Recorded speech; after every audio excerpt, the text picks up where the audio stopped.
Amen. Au paragraphe 44, il dit, maintenant, regardez les œuvres qu'il accomplit. Eh bien, il a dit, encore un peu de temps, et le monde ne me verra plus. Mais vous me verrez, quand je serai avec vous, et même en vous jusqu'à la fin du monde. Et les œuvres que je fais, vous le verrez aussi. Le monde, l'église, la soi-disant église, et le monde extérieur, eux ne verront pas cela. Il dit, ce n'est pas vrai. Ne croyez pas ces genres d'histoire. Le baptême du Saint-Esprit n'existe pas. Le parler en langue n'existe pas. Les dons de prophétie, ça n'existe pas. Ni toutes ces guérisons, c'est du non-sens, ça n'existe pas. Mais Dieu a promis que dans les derniers jours, il déverserait la pluie. La première saison et la pluie de l'arrière-saison ensemble sur son église. Il a promis dans les jours des prophètes et les apôtres qu'il déverserait la pluie de la première saison et celle de l'arrière-saison ensemble dans les derniers jours. Et nous avons reçu cela. Le Seigneur est ici. Accomplissant exactement ce que Jésus a annoncé.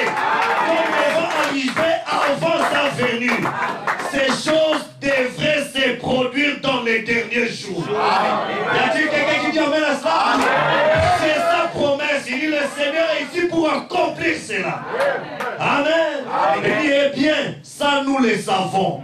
Nous en sommes au courant. Nous vivons à l'heure où la venue du Seigneur est proche. Nous voyons ces signes partout. Amen. Nous voyons ces signes partout. Le retour de la colonne de feu, la venue de la nuit et tout ça. Des femmes qui deviennent de plus en plus nues. C'est des signes qui pointent qu'il est là. C'est des signes qui pointent que l'épouse doit s'apprêter. Appartient-tu à l'épouse de Jésus-Christ? Tu vas être revêtu de toute la conscience.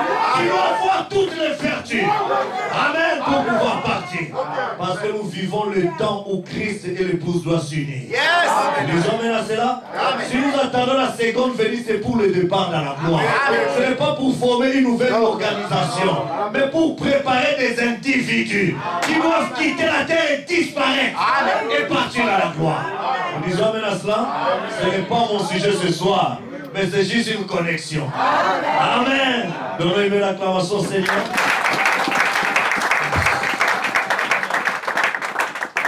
Et pendant que vous êtes encore debout, je vous inviterai à lire deux passages de l'Écriture.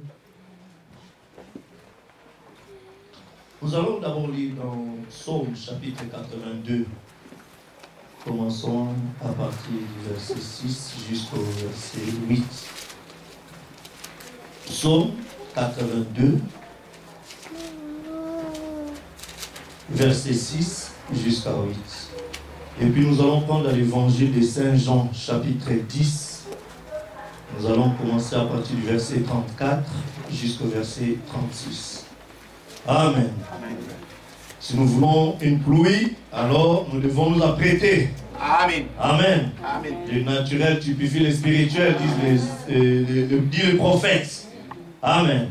Est-ce que nous pouvons lire tous ensemble? Allons-y. J'avais dit, vous êtes des dieux. Vous êtes très haut. Cependant, vous mourrez comme les hommes, vous tomberez comme un prince de volcan. Lève-toi, ô Dieu, juge la terre, car toute nation appartient. Amen. Nous prenons aussi dans Jean chapitre 10. Jean chapitre 10, nous prenons à partir du verset 34 jusqu'au verset 36. L'évangile de Saint Jean. Si vous avez trouvé, nous pouvons lire tous ensemble, allons-y. Jésus leur répondit, n'êtes-vous pas dans votre gloire? Jésus, vous êtes des dieux. Si c'est là appelé Dieu, c'est à qui la parole de Dieu a été adressée, et c'est l'écriture ne peut être anéantie. C'est lui et le Père a sanctifié et envoyé dans le monde. Vous me dites, tu dois le faire. Et c'est là parce que j'ai dit, je suis le Fils de Dieu. Amen. Nous allons incliner nos têtes pour avoir une prière. Notre bienveillant et tendre Père Céleste, Combien nous te remercions pour ta présence.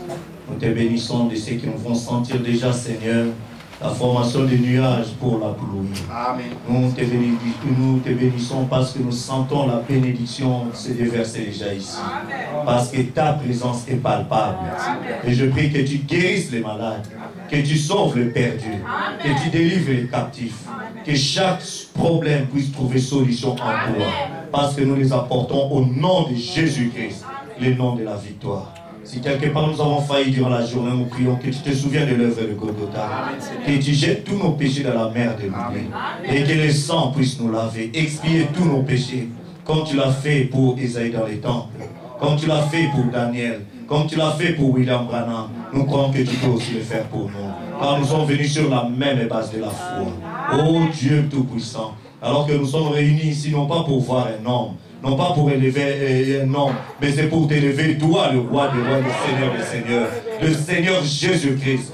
Toi seul qui fus mort, ressuscité pour nous. Et tu es monté au ciel, tu as intercédé. Tu as brisé les soins en ce temps du soir. Et tu nous appelles à réaliser ce que tu as fait pour nous. C'est pourquoi, oh Dieu, j'implore ta grâce et ta miséricorde pour que tu bénisses ces écritures que nous venons de lire. Mets-moi de côté, par le Saint-Esprit, le véritable enseignant, viens enseigner ton peuple. Que nous ne puissions pas sortir tel que nous sommes entrés ici, mais que nous puissions recevoir quelque chose de ta part. Amen. Bénis cette réunion, Seigneur. Visite-nous, que la colonne de feu, l'onction suprême descende, prenne le contrôle de la réunion. Que tout puissant maléfique qui cherchera d'une manière ou d'une autre à déranger ces cultes soit chassé au nom de Jésus-Christ. Que l'esprit de sommeil, de fatigue, de distraction soit chassé au nom de Jésus-Christ. Transporte-nous d'un lieu céleste en Jésus-Christ. Puissions-nous saisir la portion de la bénédiction que tu as disposée pour nous pour ce soir, afin que nous puissions dire, nos cœurs étaient dans la joie quand tu nous parlais. Reçois l'honneur, gloire et louange. Amen. Que toute incrédulité soit détruite, chassée au nom de Jésus-Christ. Comme la foi vient de ce qu'on entend, si on entend qu'il fait la parole de Christ, que la foi véritable nous soit transmise, afin que nous puissions obtenir toutes choses. Car tu as dit, mon juste vivra par la foi. Si ça l'écarte, mon âme ne prendra plus plaisir à lui. Et comme tu es le chef et le consommateur de la foi, viens nous augmenter la foi. Viens nous élever dans la dimension spirituelle pour que nous puissions recevoir tes grandes bénédictions. Bénis les pasteurs, bénis cette église, bénis tout ce qui se fera ici. Puisse être adoré, loué, exalté à jamais. Dans le nom du Seigneur Jésus que j'ai ainsi prié et demandé. Amen. Amen. Ainsi, vous pouvez vous asseoir, que le Seigneur ajoute la bénédiction à l'écriture de sa parole. Et comme thème, j'aimerais donner à ces écritures que nous venons de lire, réalisons notre identité pour notre positionnement. Amen. Vous savez, c'est quand on perd l'identité, on ne pourra pas être valorisé. Vous comprenez? Quand vous connaissez votre identité, vous pouvez vous promener tranquillement. Parce que vous avez l'identité et vous connaissez votre identité. Mais si tu te promènes, tu ignores ton identité, alors ça sera difficile. Vous comprenez? Donc si vous marchez avec une autre identité, on peut vous traiter n'importe comment. Juste pour vous faire rire un peu, il y avait deux hommes. Il y avait deux hommes, un Philippe et puis un André. Ils se promenaient dans le désert. Et je pense que certains d'entre vous connaissent l'histoire. Pendant qu'ils se promenaient, tellement qu'il faisait très chaud dans le désert là-bas, alors ils ne savaient pas que ça coïncidait à une période, dans le monde musulman, on appelle la période du Ramadan. C'est une période où la journée, les musulmans ne mangent pas, ils mangent que le soir, après le coucher du soleil.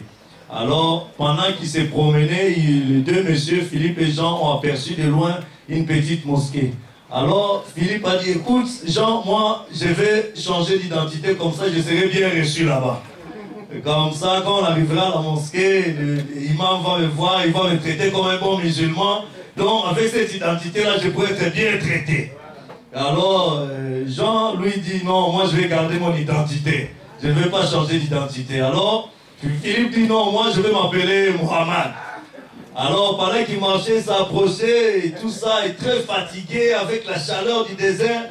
Arrivé à la mosquée, ils ont vu monsieur l'imam sortir, il a dit, alors, bonjour les pèlerins, mais que puis-je pour vous? Il dit, Jean dit, moi, je m'appelle Jean, et je suis chrétien. Et Philippe lui dit que non, moi, je suis Mohamed. Alors, l'imam gentil qu'il était, il a dit, bon, alors asseyez-vous. Alors il est rentré chez lui, il a pris des dates, il a pris la nourriture et tout ça. Il est sorti, il est venu donner à Jean. Alors, lui et l'autre là, Mohamed, c'est-à-dire Philippe, il espérait que tout ça, c'est à lui qu'on devait remettre. Mais il a dit, mais comment toi tu donnes ça à un chrétien alors que moi je suis ton frère musulman, tu ne me donnes pas? Alors Jean mangeait tranquillement et tout ça, il dit, mon cher Mohamed, je pense que la chaleur du désert t'a fait oublier que c'est la période du Ramadan. Donc toi tu vas attendre la fin du Ramadan pour la rupture du Ramadan, donc toi tu vas patienter avec moi. Alors notre bien-aimé Jean a mangé correctement et Mohamed là-bas était en train de supporter parce qu'il avait changé d'identité. Donc vous voyez qu'il faut toujours garder son identité, quelle que soit la circonstance. Lui pensait qu'en changeant d'identité, il allait gagner la faveur de l'imam pour pouvoir être bien traité. Alors que c'était la période du Ramadan, c'était une mauvaise coïncidence. Donc il faut toujours connaître son identité et prendre position, quelles que soient les circonstances. Amen. Amen. Je pense que c'est pas le Ramadan maintenant. Amen. Donc c'est pour dire que notre identité permet à ce que nous puissions accéder dans certains droits. Vous savez, si vous êtes un diplomate et que vous êtes dans un certain milieu, là où les gens vont faire la queue pour faire attendre et tout ça, mais avec votre identité, ça vous donne accès à des endroits où tout le monde doit pouvoir attendre. Voilà. N'est-ce pas? Donc c'est pour cela c'est très important de connaître ton identité. Et même dans l'entreprise, ton identité permet à ce que tu puisses jouir de certains privilèges. Et dans certaines entreprises, tous les employés n'ont pas le droit d'avoir des accès dans les parkings. Mais des responsables de haut cadre, ils ont accès à cela par rapport à leur identité. Parce que dans leur identité, on dit que lui, il a tel grade. Et il est ceci, il est cela, et ça lui permet d'accéder à ces genres de privilèges. Donc nous aussi, si nous connaissons notre identité, ça nous permettra de pouvoir bénéficier de beaucoup de choses. Amen. Mais si vous oubliez votre identité, vous perdez tout. Et même vos privilèges. Amen. La Bible dit, mon peuple meurt. Ça c'est Osée qui dit ça, n'est-ce pas? Mon peuple meurt parce qu'il lui manque la connaissance. Amen. Il ne sait plus ce qu'il est exactement. Mais il faut connaître son identité. Quand tu connais ton identité, tu peux revendiquer des droits. Amen. Nous disons Amen. Frère Branham dit dans un message qu'il a intitulé El Shaddai, prêché le 16 avril 59 à Los Angeles, au paragraphe 22, il dit, et puis, il nous faut faire marche en arrière.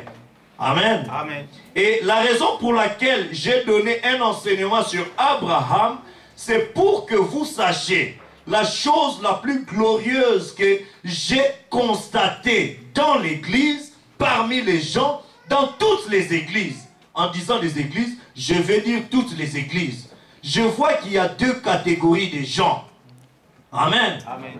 Je vois qu'il y a des fondamentalistes. Ceux qui, quant à la position, reconnaissent leur position en Christ. Mais ils n'ont pas la foi en cela. Tout à fait. Ils savent qu'ils sont chrétiens, mais ils n'ont pas vraiment la foi dans la position d'être des chrétiens. L'identité chrétienne aujourd'hui est bafouée. Si bien que quand on dit que je suis chrétien, on dit bon, mais c'est n'importe quoi. Mais la première fois qu'on a appelé des gens des chrétiens, parce qu'ils ont vu que les œuvres que Christ accomplissait se répercutaient, se manifestaient parmi eux. Et là, on disait que voici des chrétiens. Et c'était fier pour les premiers croyants d'être qualifiés ainsi. Si bien que Paul a dit que je n'ai pas honte d'être appelé ainsi. Amen. Il dit, je sers le Dieu de mes pères, selon la voie que eux, le monde appelle secte. Mais croyants, les prophètes et les enseignements des prophètes et tout, selon que la parole de Dieu déclare. Donc si je crois à la parole de Dieu, quel que soit le nom que le monde va me qualifier, ça me porte peu, mais moi je vais voir la promesse que Dieu a faite se faire chair dans ma vie. Parce que dans mon identité, selon sa promesse, il a promis de pouvoir continuer à ce que les œuvres que lui il a fait, moi je les ferai. Nous disons amen à cela. Amen. Donc c'est pourquoi en tant que chrétien, nous ne devons pas ignorer notre position. Amen. Quand on dit la position, c'est-à-dire ton identité, ta vraie nature. Frère Branham dit, il a prêché un message qu'il a intitulé l'amnésie spirituelle. Il dit que c'est une maladie mentale qui amène l'homme à perdre son identité. Tu ne sais pas qui tu es, qui est ta femme, est-ce que tu es marié ou célibataire ou quoi que ce soit. Tu perds complètement ton identité. Et tu te comportes comme un animal. Amen. Amen. Mais nous sommes ici pour prendre conscience de ce que nous sommes. Amen. Frère Branham dit dans l'adoption, il dit qu'il y a une différence entre prêcher et enseigner. Amen. Il dit que prêcher, c'est culpabiliser quelqu'un. Que non, tu as commis adultère, tu iras en enfer, alors donne ta vie au Seigneur, et tu viens, tu te répands, tu donnes ta vie au Seigneur. Mais il dit que ça ne va pas plus loin. Mais il dit, frère Bilaire, enseigner, c'est plus loin encore. Parce que là, ça amène quelqu'un à connaître sa position. Savoir qui tu es. Quelle est ta position? Quand tu connais ta position, on ne te dira pas que là-bas c'est l'endroit des gens de basse classe. Non, toi-même tu comprendras que ce n'est plus mes compagnons parce que je suis positionné à un rang plus élevé. Amen. Si quelqu'un qui est ici, de rang social très bas, quand il accède dans des positions supérieures des entreprises et tout ça bien au niveau du gouvernement, vous verrez que même ses fréquentations vont changer. Pourquoi? Parce qu'on lui a montré sa vraie position. Et le Seigneur a dit, cherchez premièrement le royaume des cieux et sa justice. Quand vous demandez de chercher le royaume des cieux, en d'autres termes, dans le royaume, il y a un gouvernement. Il faut connaître si tu travailles dans quel poste ministériel dans ce gouvernement. Est-ce que tu travailles dans les cabinets du gouverneur? Est-ce que tu travailles dans le secrétariat, je ne sais pas quoi, de tel ministère ou quoi que ce soit? Et quand tu connais ta position, tu dois pouvoir bénéficier des droits par rapport à cette position. C'est très important de connaître ça. Sinon, tu seras là, on va te qualifier de quelqu'un qui est n'importe quoi et tu vas accepter. Non. Quand tu trouves ta place, tu dois connaître ton job description. Tu dois connaître quelles sont les tâches qui sont attachées à ton rôle. Amen. Comme ça, là, tu pourras revendiquer tes droits. Sinon, on va dire n'importe quoi. Tu as embauché comme étant directeur, mais quelqu'un va te dire, écoute, va faire passer la serpillère là-bas et tout ça. Alors toi, tu as le droit de dire qu'écoutez, ça ne fait pas partie des descriptions de ma tâche par rapport à ma position. Amen. Amen. Mais quand tu ne connais pas ça, on va te dire, vas-y, fais ça, tu vas faire, vas-y, fais ça. Alors que le but pour lequel on t'a positionné dans l'entreprise n'est pas le cas. Nous disons Amen. Amen. Alors il dit que beaucoup de gens, ils ont la foi, mais ils reconnaissent leur position en Christ, mais ils n'ont pas la foi en cela. Ensuite, je vois qu'il y a des pentecôtistes, ceux qui ont beaucoup de foi, mais qui ne savent pas qui ils sont. Vous comprenez? Les pentecôtistes sont là, ils ont beaucoup de foi, mais ils ne connaissent pas leur position. Frère Branham dit, la Pentecôte, ce n'est pas une dénomination. C'est une expérience que chacun doit avoir. Amen. Mais quand tu as une expérience authentique, individuelle avec Dieu, tu dois connaître pourquoi tu as eu cette expérience.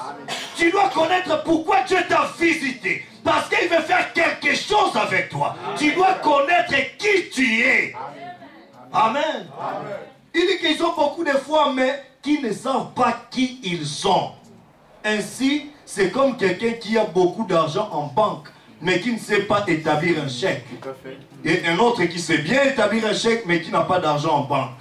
Si vous pouvez unir ces deux, si vous pouvez placer la foi des pentecôtistes dans les fondamentalistes et prendre le Saint-Esprit, je vais dire des pentecôtistes, et les placer dans les croyants fondamentalistes, ou prendre leur position, faire que les pentecôtistes reconnaissent leur position autant que les fondamentalistes, quelque chose arriverait.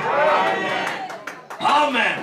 Quand tu connais des promesses qui sont rattachées à ta position et que tu crois à ce que ces promesses-là doivent agir dans ta vie, Frère Branham dit quelque chose doit arriver. Amen. Voilà pourquoi vous verrez que dans le message, il y a maintenant des tendances qui disent que eux seulement la parole, la parole, la parole. D'autres, eux seulement la puissance, la puissance. Frère Branham dit non, prenez tout ça.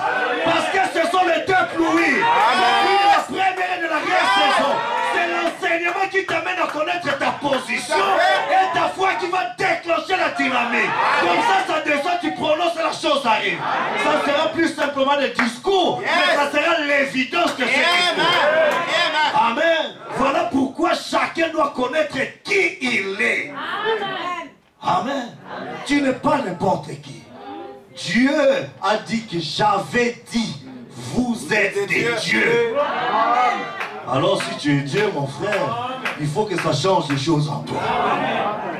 Nous disons Amen. Frère Branham dit encore, paragraphe 23, le même message, il dit, mais les problèmes avec les gens aujourd'hui, ceux qui ont le Saint-Esprit, c'est qu'ils ne savent pas s'en servir. Combien de gens qui ont le Saint-Esprit ici? Levez la main. Ah oui, lève ta main. Tu as le Saint-Esprit, frère. Nous sommes venus ici pour apprendre. Et savez-vous, frère Branham dit dans le message, le respect, il dit que nous venons à l'église pour nous améliorer. Tout à fait. N'est-ce pas? C'est-à-dire, j'étais dans une position A. Quand je viens à l'église, je monte encore l'étape. Je viens encore à l'église, je monte encore l'étape. Mais si je ne viens pas à l'église, je reste stagnant. Est-ce que vous comprenez? Mais au fur et à mesure que tu écoutes la parole de Dieu, nous montons de gloire en gloire, de révélation en révélation. Donc quand le prophète dit ça, il veut nous apprendre comment nous pouvons nous en servir de ce Saint-Esprit que Dieu nous a donné. Amen. Comme ça, quand je vais sortir, je ne dirai pas simplement, oui, j'ai le Saint-Esprit. Non, c'est comme si tu dirais, j'ai beaucoup d'argent dans mon compte bancaire, mais tu ne sais pas signer des chèques. Mais je vais sortir ici, sachant que j'ai de l'argent et je sais signer mon chèque. Amen. Et si après ce soir, je pourrais te signer un chèque. Amen. Disons Amen.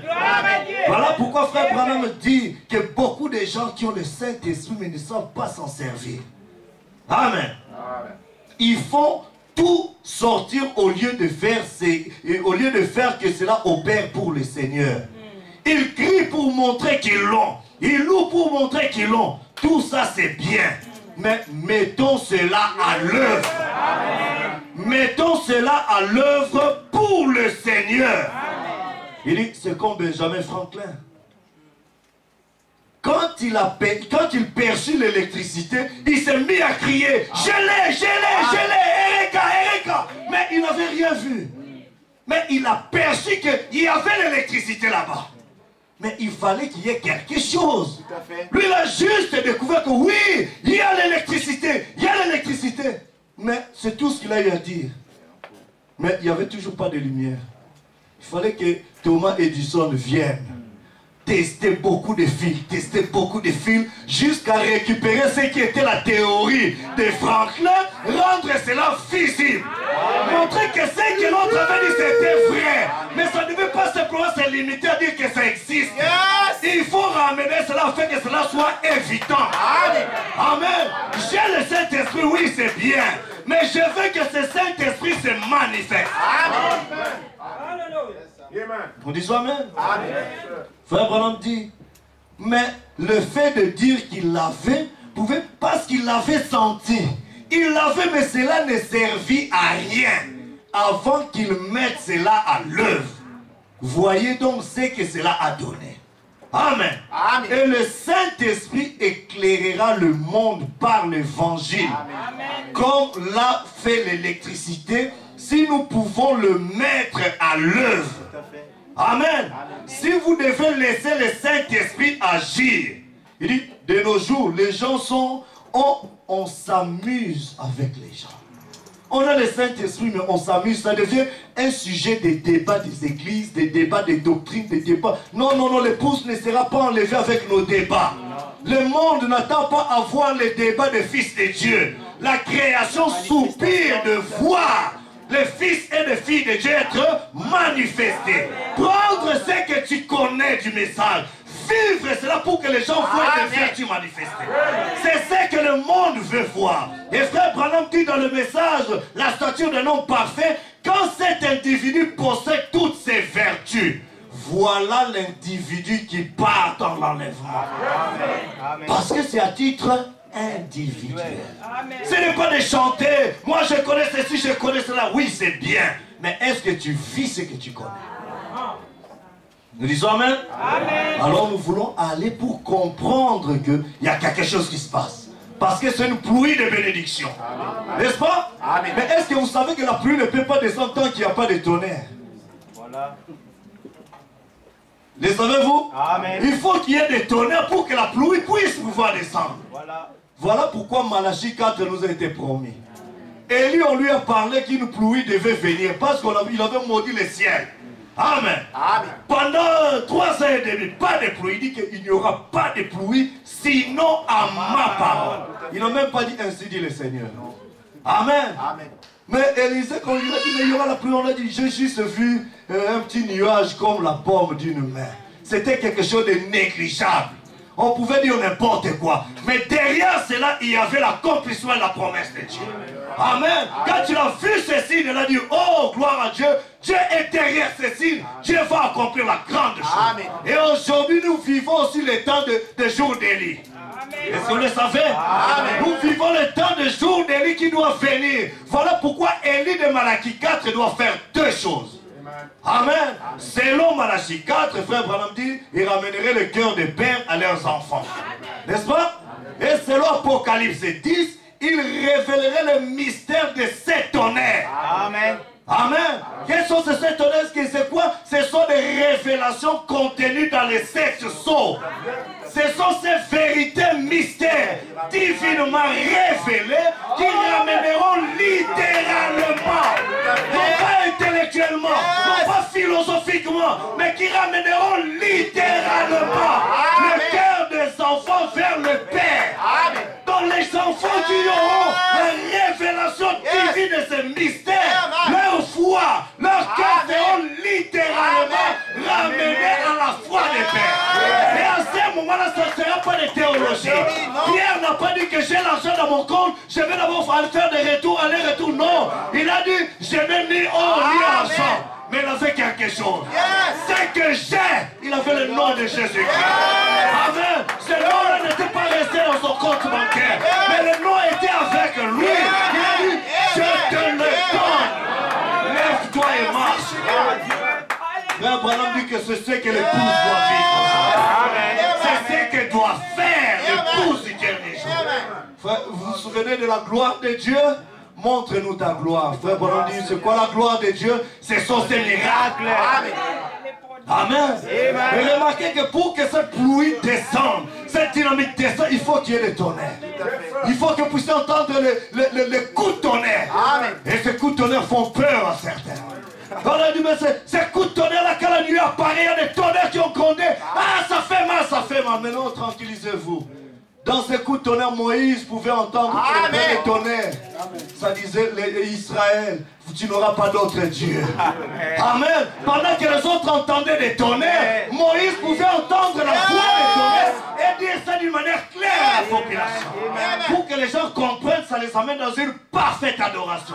Et tu ne peux pas me dire qu'aujourd'hui tu as crié au tonnerre, tu commences à adorer Branham. Ça, ce n'est pas des tonnerres que tu as entendus. C'est des cauchemars que tu as entendus. Amen. Parce que ces tonnerres, une fois révélés, doivent te ramener littéralement à la foi qu'avait Pierre, à la foi qu'avait Paul, à la foi qu'avaient tous ces apôtres. Et pas seulement ça, mais tu dois expérimenter.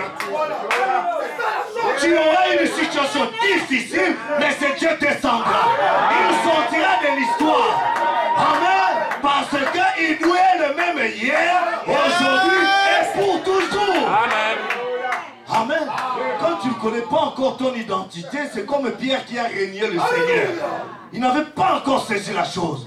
Mais une fois qu'il a expérimenté la Pentecôte, quelque chose s'est changé. Et quand il est allé, il n'avait plus peur qu'on puisse l'arrêter, qu'on puisse faire ceci. Mais il a dit, je sais qu'il est avec moi. Amen. Même si on l'a mené dans la prison, il savait la colonne de feu pouvait le suivre dans la prison. Il est sorti d'une manière miraculeuse. Il est sorti et il est reparti. Les bien ont dit non, mais ça c'est son ange, ce n'est pas vrai, mais c'était lui. Ce n'était pas des rêves, mais c'était la réalité d'une manière surnaturelle. Paul, on l'a arrêté après avoir croisé la même colonne de feu. Dans la prison, il a dit, il n'y a pas de problème. Je sais que Josué, quand la ville était barricadée, l'héritage était là, il a commencé à adorer. Alors il a dit, dans la prison, nous allons commencer l'adoration. Il a adoré jusqu'à ce que la prison, les portes ont été secouées, tout ça. Et les gars qui étaient là, les geôliers pensaient les prisonniers allaient fuir. Il a dit, non, non, non, on est encore là. Nous voulons préserver ta vie. Mais crois au Seigneur Jésus. Tu seras sauvé, et toi et ta famille. Nous sommes là parce que notre Dieu est en œuvre. Amen. Et le Fils de Dieu aujourd'hui doit sortir Dieu de l'histoire. Amen. Doit ramener le Dieu de Branham dans une évidence. Pour faire en sorte qu'on sache que le Dieu que Branham nous a laissé n'est pas resté dans la tombe. N'est pas allé rester dans la tombe. Mais le même Dieu est là. Parce qu'il a dit partout où ce message sera prêché. Pas une autre colonne de feu. La même colonne de feu. Amen. Sera là pour confirmer. Et cette colonne de feu dit que je crois que c'est le Seigneur Jésus-Christ. Je crois que c'est la même colonne de feu qui a sorti les enfants d'Israël de l'Égypte vers la terre promise. Je crois que c'est le même ange. Il ne change pas. Celui qui est le grand je suis. Et il est ici. Avec la pluie de la première et de l'arrière-saison. Pour que ceux qui croient, ceux qui ont ôté la pierre, qui voient la résurrection de Jésus, qui nous voient Dieu changer les situations de leur vie. Si le Dieu pense que tu as des problèmes, il doit relever les défis. À quoi vous parlez du Dieu de Moïse s'il ne peut pas être le même aujourd'hui? À quoi vous parlez du Dieu qui agit dans Frère Branham avec des signes et des miracles si aujourd'hui il ne peut pas sortir de l'histoire? Ça c'est faux, ça c'est la philosophie. Mais nous voulons le Dieu de Branham. Nous voulons le Dieu de Branham, le Seigneur Jésus-Christ, mais même hier, aujourd'hui et pour toujours. Il a dit l'incrédulité n'arrête que l'incrédule. L'incrédulité n'arrête pas Dieu d'agir. Parce que le principe de Dieu, c'est que mon juste vivra par la foi. La foi n'a pas de formule mathématique ou scientifique. Tu crois, tu prends tes raisonnements, tu renverses. Tu deviens fou pour le Seigneur. Et tu crois que ce qu'il a dit, il accomplira. Comment, je ne sais pas. Quand, je ne sais pas. Mais il a dit et il le fera. Amen. Amen. C'était ça la foi. C'est pourquoi pendant l'enseignement que je vous ai donné sur Abraham, j'ai voulu qu'on fasse un peu de marche arrière pour que vous puissiez comprendre, mes frères, que ce que Dieu a fait avec Abraham, c'était une seule personne, n'est-ce pas? Savez-vous qu'Abraham était le type de l'église? Dieu a visité Abraham 7 fois. Le savez-vous? Oui. C'est comme les 7 âges de l'église. Amen. Je n'ai pas le temps, j'allais vous sortir chaque âge de l'église avec la marche d'Abraham. Est-ce que vous comprenez? De la première visitation jusqu'à la 7e visitation. Parce que la 7e visitation, c'était Dieu dans la chair humaine. Le Fils de l'homme pour amener le Fils promis pour être manifesté. Et le Fils promis qui devait être manifesté dans Sarah. Et frère Branham dit lors de la 7e visitation, il dit, remarquez, Sarah était stérile et ne pouvait pas attendre. Il a attendu combien d'années? 25 ans. Ah, 25 ans. 2 plus 5, ça fait 7. 7e âge de l'église. 7e visitation, Elohim est descendu. Amen. Est-ce que vous êtes avec moi? Amen. Mais qu'au jour de l'avoir du 7e âge, ainsi de suite, est-ce que vous comprenez? Le Fils de l'homme viendra. Quand il devait venir, c'est pour pouvoir manifester le Fils de Dieu. Amen. Vous êtes avec moi? Amen. Et le Fils de Dieu, le Fils promis, devait être manifesté dans Sarah. Et Sarah était l'épouse, l'église qui croyait au prophète H.A.M. Amen. Vous êtes avec moi? Oui. Donc H.A.M, Dieu, Elohim s'est manifesté dans une chair. Il a vu, quand il s'est manifesté, Abraham était là le prophète. Et il devait donner la parole promise au prophète afin que Sarah, qui n'avait plus d'espoir, pour qui croyait au prophète H.A.M, de croire ça et de voir les effets de la promesse se manifester dans sa vie. Amen. Amen. Est-ce que vous êtes avec moi? Yes. Parce que Dieu a dit, Elohim a dit, l'année prochaine, à la même époque, au temps présent, Amen, je reviendrai, pronom personnel, je reviendrai, et Sarah aura un fils. Tout à fait, tout à fait. Alors qu'Elohim était là, mais dans l'Ancien Testament, vous ne verrez plus là où Elohim a encore visité Abraham. Non, non, non. Plus jamais. C'était cette visitation. Mais la 7e, l'autre visitation, ça devait être Sarah avec un bébé. Amen. Et ce bébé-là lui-même dit que ça devait être je reviendrai. Amen. En d'autres termes, c'est moi qui reviendrai sous forme du bébé produit par Sarah. Amen. Est-ce que vous comprenez? Elle dit que comme Sarah avait douté, ce bébé ne pouvait pas venir par elle. C'était une foi naturelle, mais cela est venu par la sémence royale, par Marie. Elle qui a cru à la promesse, alors directement, elle a donné naissance à ce fils promis. C'est pourquoi frère Branham dit le véritable fils promis d'Abraham, c'est le Seigneur Jésus-Christ. Amen. Il est venu sans le doute d'une cette promesse. Et il dit que la même foi qu'avait Marie, la foi là se trouve dans l'église aujourd'hui. Quand l'épouse, l'église du temps de la fin, va voir la foi dans la parole de l'ange puissant qui est descendu et qui pourra dire je suis la servante du Seigneur, qu'il me soit fait selon ta parole, l'épouse enfantera Christ aujourd'hui. Amen. Amen. Mais nous devons avoir une matrice préparée. Non pas avec des raisonnements de pensée, mais la foi absolue dans des promesses de Dieu. Et là, Dieu accomplira quelque chose. Pourquoi je dis toutes ces choses? Parce que Dieu a déjà dit que nous sommes des dieux. Alors, je vais vous lire quelque chose si vous permettez. Frère Branham dit, dans le Dieu qui est riche en miséricorde, prêché le 19 janvier 65, paragraphe 44, il dit, oh, nous sommes une partie de Dieu. Amen. Quelqu'un sait qu'il est une partie de Dieu ici? Amen. Frère, si tu crois que tu es une partie de Dieu, ça veut dire que sans toi, Dieu est incomplet. Amen. Si tu pars en enfer, ça veut dire une partie de Dieu est partie en enfer. Est-ce que vous comprenez? Jésus-Christ était une partie de Dieu dans le corps. C'est pourquoi son corps ne pouvait pas arriver à pourrir.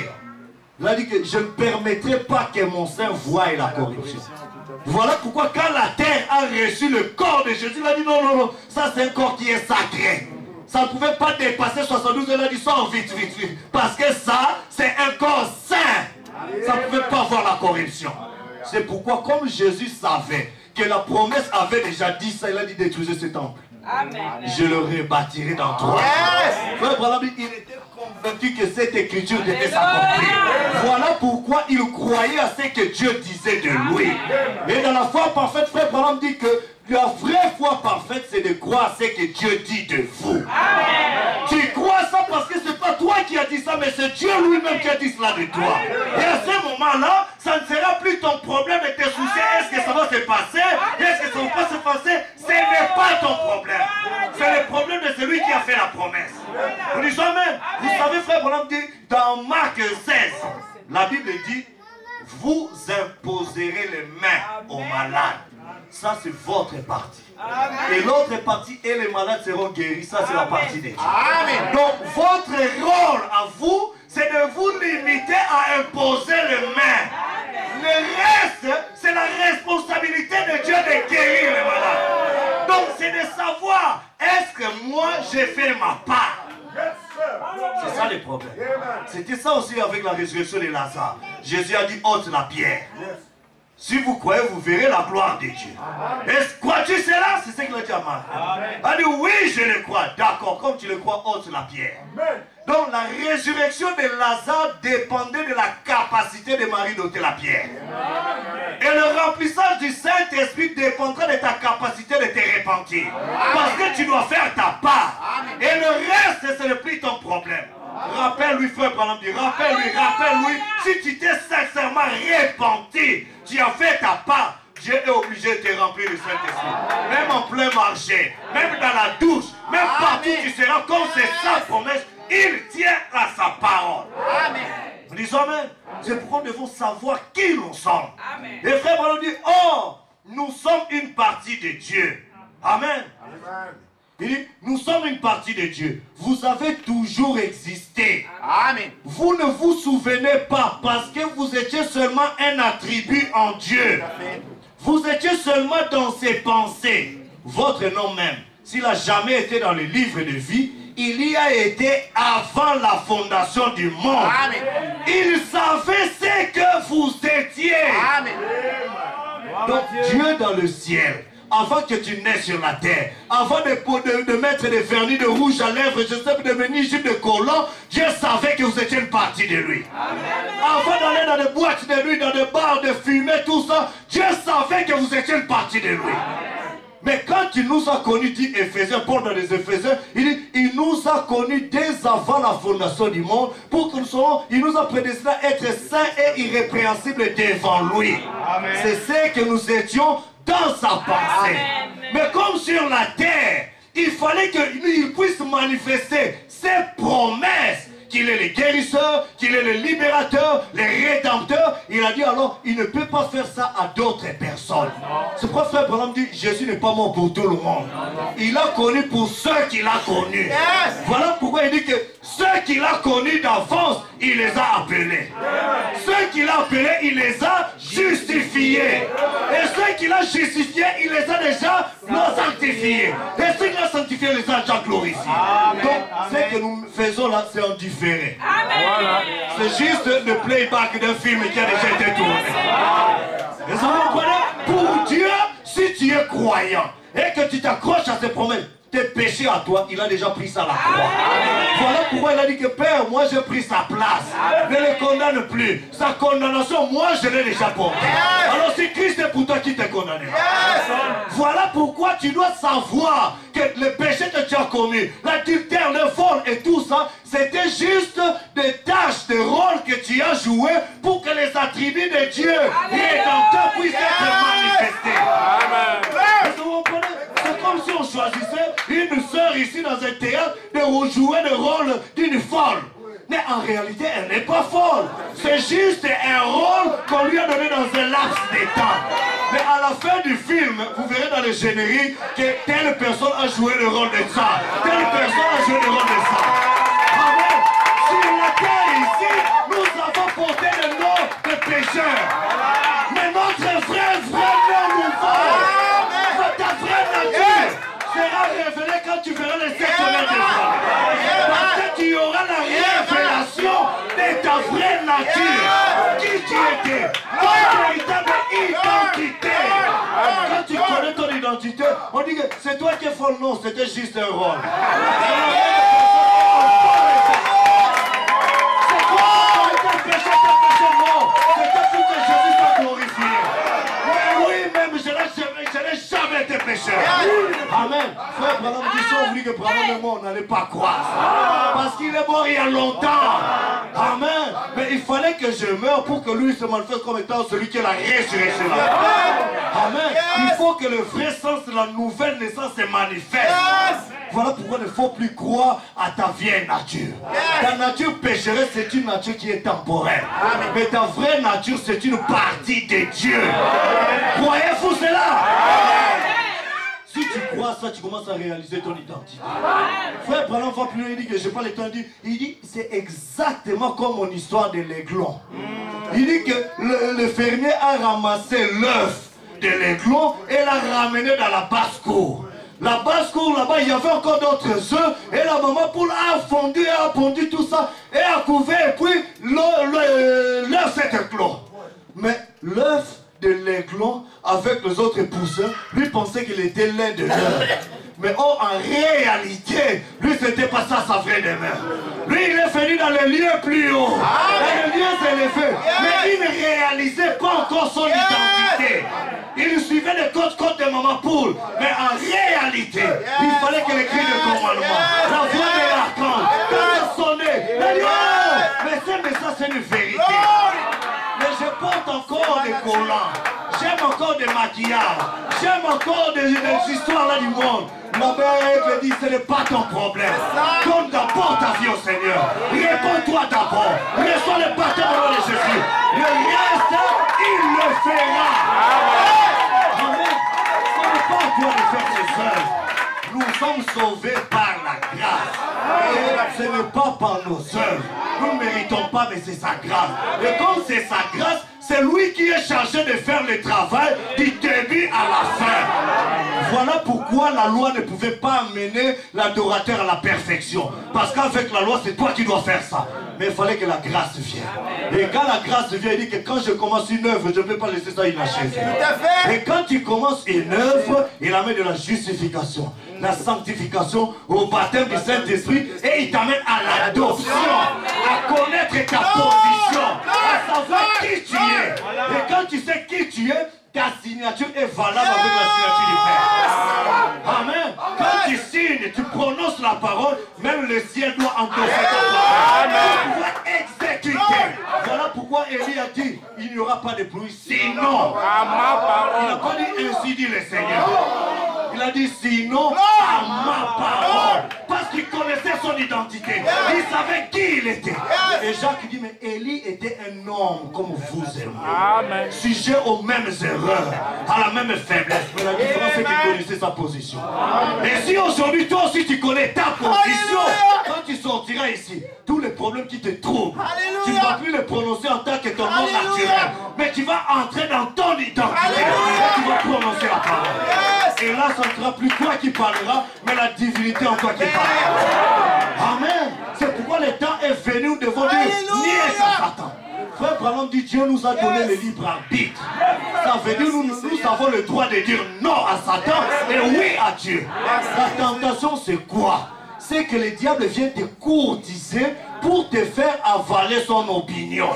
Et quand toi tu agrèges son opinion, c'est là où tu pêches.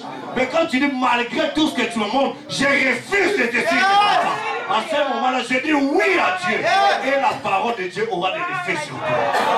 Dieu aussi fait la même chose. Les promesses de Dieu sont réelles. Mais quand Dieu vient, il vient te courtiser pour que tu aies foi dans sa parole. Et le travail du diable, c'est de te faire douter des promesses de Dieu.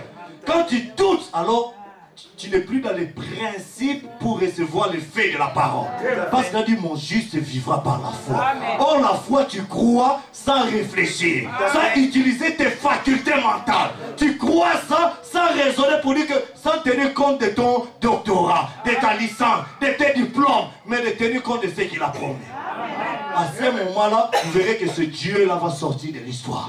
Vous verrez qu'il y a maintenant un peuple qui n'utilise plus la tête, mais qui utilise le cœur. C'est pourquoi il a dit, si vous avez une foi comme le grain de sénévé. Il dit, pourquoi il a utilisé le grain de sénévé? Il pouvait utiliser le grain de blé, de maïs, il y avait beaucoup de grains. Mais pourquoi il a utilisé le grain de sénévé? Il dit que tout simplement parce que le maïs, on peut hybrider. Parce que le blé, on peut hybrider. Mais ça n'est pas le cas avec le sénévé.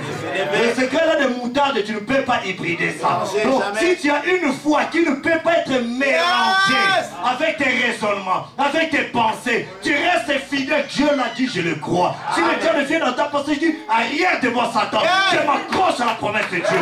Dieu descendra. Quelqu'un peut dire amen? Amen. Et c'est là où il veut nous amener. Amen. À réaliser notre identité. Il va encore plus loin, il dit, dans le Dieu qui est riche en miséricorde, paragraphe 45, il dit, j'ai dit ceci dans le but, non pas de vous embrouiller dans votre doctrine, mais de redresser la chose. Amen. Pour que nous puissions nous débarrasser de cette crainte et de cette peur. Amen. Vous ne savez pas qui vous êtes. Vous n'allez pas devenir, mais vous êtes maintenant les fils de Dieu. Voyez-vous, vous avez toujours été des fils de Dieu. C'est pourquoi il a dit dans Psaume, il a dit, mais j'avais dit, vous êtes des dieux. Vous êtes tous des fils du Très-Haut. Frère, si le fils d'un serpent, c'est un serpent, ça veut dire que ce petit serpent-là, il a le venin aussi bien que son père. Amen. Et si le Fils de Dieu, c'est un Dieu, il a toute la puissance du Dieu le Père en lui. Est-ce que vous comprenez? Voilà pourquoi dans Jean 1, il a dit, au commencement était la parole était avec Dieu, et il est venu chez les cieux ne l'ont pas reçu. Mais à tous ceux qui l'ont reçu, puis que la parole promise rendue manifeste, je leur ai donné le pouvoir. Frère, le pouvoir, ça veut dire que tu as la décision. Ce que tu dis, c'est ce qui sera exécuté. Tu as le pouvoir. Tu es devenu enfant de Dieu et tu peux décider. C'est-à-dire, telle chose ne marche pas dans ma vie. Tu vérifies d'abord ta vie. Est-ce que ça c'est une tentation ou c'est une épreuve? Une tentation, c'est quand le diable essaie de te faire tomber et tout ça, tu as tombé. Ou bien si c'est un châtiment, parce que tu t'es mal comporté, Dieu vient te fouetter un peu. Mais une épreuve comme Job, qui n'a pas péché, mais Dieu voulait tester sa foi. S'il est fidèle. Alors tel malheur arrive, tu commences d'abord à vérifier dans ta vie. Est-ce qu'il y a quelque chose qui ne va pas dans ma vie? Je vérifie, je confesse là où j'ai mal parlé, là où j'ai mal agi. Je vais à l'hôtel, je vais voir mon frère, je redresse tout, car tout est en ordre. Et que je vois que la chose est toujours là. Alors là, je comprends que ça, ce n'est plus une tentation, mais ça devient une épreuve. Et là, en tant que preuve, je n'ai plus à raisonner, mais je dois utiliser mon identité. Josué n'a pas utilisé des jeûnes de prière pour calmer le soleil. Il a compris qu'il était sur le chemin du devoir. La promesse de la terre promise était là. Mais il y avait des embûches de Philistins qui empêchaient à ce qu'ils puissent gagner du terrain. Il a dit non, non. Par rapport à ça, c'est ma promesse. La parole a promis ça. A promis ça là. Oh, tel démon, je ne regarde plus la taille des Philistins, mais je regarde la taille du ménage de la promesse. Alors soleil, arrête-toi là-bas. Lune, reste là où tu es, jusqu'à ce que je vienne en finir avec ces Philistins. Amen. Tu as le droit de revendiquer ton droit. S'il y a quelque chose qui ne va pas, tu vérifies d'abord toi-même. Parce que ton plus grand ennemi, c'est toi-même. Alors quand tu vérifies que tout est en ordre, la Bible dit, si votre cœur vous condamne, vous n'avez pas l'assurance. L'assurance, c'est ça la foi. Parce que la foi, c'est une ferme assurance. Maintenant, si ton cœur te condamne déjà, alors commence d'abord à aller à l'autel. Confesse d'abord. Dis, Seigneur, toi, tu es celui qui ne te lasse pas de pardonner. Tu es riche en miséricorde. Pardonne-moi. Je reconnais mes erreurs. Je reconnais ceci, cela. Comme on l'a fait avec Esaïe dans les temps. Comme on l'a fait avec Daniel. Mais une fois que cela est fait, et que tu te redresses, tu te relèves, là tu n'es plus un pécheur. Là c'est maintenant Dieu en toi qui parle.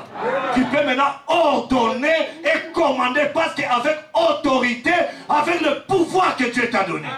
Seigneur, je crie ta parole. Je suis là pour manifester que tu n'es pas un Dieu qui est mort, mais tu es un Dieu qui est vivant. Seigneur, sur base de ma position, en tant que ton fils, né selon la promesse de Malachi 4, j'ai entendu le tonnerre, j'ai vu toutes ces promesses. Seigneur, je viens, je prononce. Oh frère, ce Dieu-là ne peut pas rester insensible. Il doit entrer en scène. Tu dois connaître qui tu es. Frère, quand je parle de toutes ces promesses, je ne parle pas de situations utopiques, je ne sais pas moi, qui soient des milliers de kilomètres, non. Je parle des choses qui te bloquent aujourd'hui. Des choses qui bloquent ta marche chrétienne. Parce que certains, ce sont les soucis du monde qui étouffent la sémence de la parole en eux, qui rendent ce message infructueux. Ils ont cru le message, ça fait 10 ans, ça fait 11 ans. Sous ce ministère, ça fait plus de 10 ans, 12 ans et tout ça. Mais c'est comme s'ils ont toujours des hauts et des bas. Des hauts et des bas, parce qu'ils ne connaissent pas encore leur identité. Mais quand tu comprends ça, tu dis, oh Seigneur, mais depuis tout ce temps, maintenant je réalise. Oh mon frère, là tu pourras te redresser pour dire, bon, comme disait le prophète, quand le Seigneur Jésus dormait, c'était un homme dans la barque. Mais quand il s'est redressé, là c'était plus un homme. C'était Dieu qui parle. Quand devant la tombe de Lazare, Jésus pleura. Il dit, ça c'est un homme. Mais quand il s'est redressé et qu'il a dit, Lazare sort, là ce n'était plus l'homme, c'était Dieu. Et aujourd'hui la promesse, c'est Dieu qui veut te manifester dans ta chair. Nous venons de lire ça. Donc Dieu veut agir en toi et en moi. Par rapport à quoi? Par rapport à nos défis au quotidien. Vous savez, l'exode, le premier exode a commencé comment? Parce qu'il y avait la pression nationale. Pharaon a décrété une loi. On doit tuer, on doit faire ceci, on doit persécuter les peuples de Dieu. C'était un décret national. Et frère Branham dit, il y aura aussi une puissance nationale qui poussera les églises à entrer dans la dénomination, dans l'écuménisme. Mais l'église de Dieu véritable sera poussée par le Saint-Esprit. Et à ce moment-là, c'est la parole dans l'épouse qui va agir. C'est pourquoi on a dit, ce que vous avez vu se manifester à faible mesure dans mon ministère, se manifestera dans toute sa puissance dans le reste de l'église. Mais pour que cela se manifeste, il faut que l'épouse connaisse son identité. Et dans la foi parfaite, il dit, le jour où l'épouse connaîtra sa position, ça sera l'enlèvement. Tout à fait. Amen. Quand on parle d'enlèvement, ce n'est pas des théories, de ceci, des débats. Non, ça sera une réalité. Mais il faut que l'épouse arrive. Et pour cela, l'épouse doit être enseignée, connaître sa position, croire à ce qu'elle est. Nous disons amen. Amen. Si vous avez l'exposé cet âge de l'église par la page 15, frère Branham dit que Christ a toujours déclaré son église. C'est celle en qui Marc est en action. Christ dans la véritable église, voilà la continuité du livre des actes. Mais dit que ce livre d'Apocalypse nous révèle que l'esprit antichrist va s'infiltrer, s'introduire dans l'église pour rendre l'église souillée, sans force, formaliste. Il vient dans l'église juste pour faire la religion, chanter et repartir, et sans puissance. Mais Christ veut que son épouse puisse discerner l'esprit qui entre dans l'église. Quand je parle de l'église, je ne regarde pas les quatre murs. Quand je parle de l'église, je regarde des individus. Parce que dans ta propre vie, tu auras des hauts et des bas. Des secousses qui feront que tu n'auras plus le courage de prier. Tu n'auras plus le courage de méditer. Trop de pression, de factures, de ceci, de cela. Au travail, ça te dégoûte même de méditer. Ça, c'est l'astuce du diable pour t'abattre. Parce que la force du chrétien se trouve dans la généalogie. Au fur et à mesure, il y a plein de pressions. Tu es toujours là, les mains levées. Et là, tu es en train de tirer la nouvelle force. La nouvelle force. La nouvelle force. Et quand tu vas te lever et que tu prononces la parole, oh mes frères, ça sera un grand tonnerre. C'est pourquoi frère Branham dit, l'église est la puissance qui secoue cette terre maintenant. Cette église qui connaît sa position, c'est une église qui ne reste pas insensible. Cette église qui connaît sa position, c'est une église qui entre, qui prend des promesses que Dieu a faites et se lève et commence à revendiquer ça. Je ne sais pas pourquoi je prie, l'esprit m'a poussé à ce message, mais tu as des besoins, tu as des défis, tu as tout ça. Alors il ne faut pas dire combien tu as de sérieux problèmes. Dis à tes problèmes combien tu as un puissant Dieu. Amen. Et que comme tu es un fils de Dieu, comme tu es une fille de Dieu, tu te lèves pour défier tes problèmes. Et que tu dis, Seigneur, ou bien je suis ta fille, ou bien je ne le suis pas. Je veux voir ta gloire. Lève-toi, Seigneur, entre en scène. Laisse-moi prendre mon héritage. Tu m'as promis le Saint-Esprit. Tu m'as promis du travail. Tu es l'ami des voyageurs. C'est toi qui prends soin des étrangers. Je suis étranger ici, mais je vais honorer ta parole. Je vais avoir les papiers. Je vais avoir l'expérience du Saint-Esprit. Je vais avoir le travail. Je vais avoir ma famille à mes côtés. Il est capable de le faire. Parce qu'il est un Dieu pour nos problèmes naturels, physiques, physiologiques et spirituels. Il est le même hier, aujourd'hui et pour toujours. Que le Seigneur vous bénisse. Oui, frère, tu dois connaître ton identité. Si tu fais partie de l'épouse du Seigneur Jésus-Christ, nous venons de chanter Maranatha. Mais il doit entrer. Amen. Comme il est écrit dans les Thessaloniciens, quand il viendra en ce jour-là pour être glorifié dans ses saints. Dieu se sait en qui il veut entrer. Pas simplement faire des débats, ceci, cela, non. Mais la parole qui a été révélée doit prendre vie en toi. Parce que frère Branham dit, le véritable tonnerre, c'est une vie sanctifiée. Une vie vertueuse, cela dégage des vertus. Et quand tu as les 7 vertus, tu as les 7 tonnerres faites chair en toi. Et là, ce n'est plus des débats, ça devient quelque chose de vertu. Et là, l'ennemi aura peur. Et là, tu connaîtras ta position. Quand tu t'approches au travail, ton responsable direct est en train de te menacer. Tu entres même dans les toilettes, tu dis un mot de prière. Quand tu sors, ton esprit, ton visage va rayonner. Et ça va changer les circonstances. Mais tout ça, c'est en prenant le nom de Jésus avec. Que le Seigneur vous bénisse richement.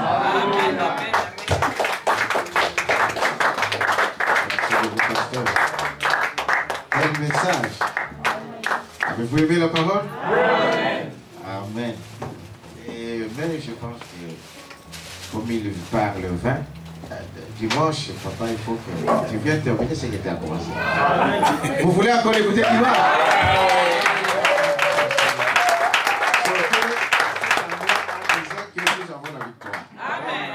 Est-ce que vous dites amen à ça? Cela se trouve en vous. Parce que ce n'est pas quelqu'un d'autre qui va le faire pour vous. Non. Dieu l'a déjà dit. Il l'a déjà fait. C'est à toi d'accomplir ça. Quelqu'un peut dire amen à ça? Nous allons chanter un chœur et que nous allons prier. Oh, il est merveilleux, n'est-ce pas? Amen. Un petit cœur ici. Merci Jésus.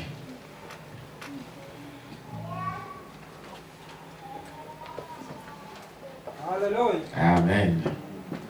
On a un petit cœur et que chacun puisse chanter et prier en sortant avec cela.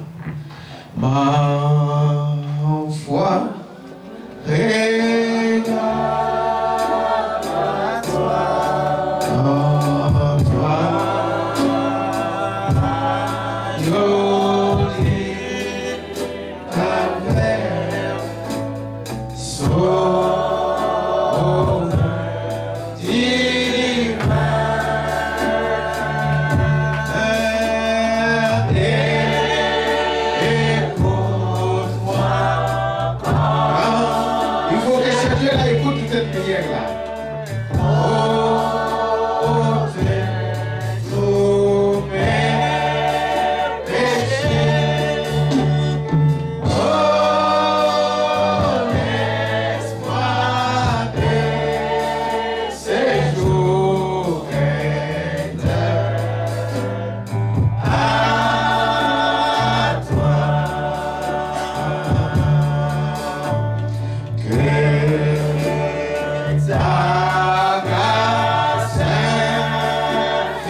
Aie confiance à ce Dieu-là. Priez, dis à Dieu que tu es dans tout ton cœur.